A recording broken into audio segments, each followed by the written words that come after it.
Gempa barusan terjadi tanggal 28 September pas mau sholat maghrib.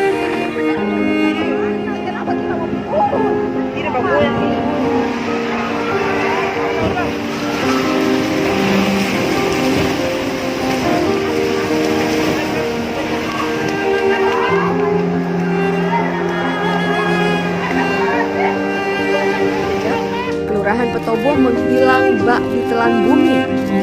Ganasnya gempa bumi yang mengguncang Sulawesi Tengah membuat kontur tanah bergeser hingga menimbulkan longsor. Sapri Nusip, usia 38 tahun. Korban yang tertimbun reruntuhan gedung itu berhasil diselamatkan.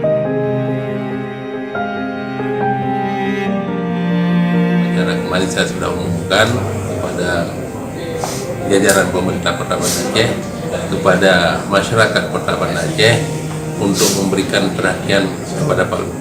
Nah, alhamdulillah saat ini sudah mulai kumpul dananya untuk kita serahkan ke Palu. Sudah, insya Allah sudah lebih 100 juta.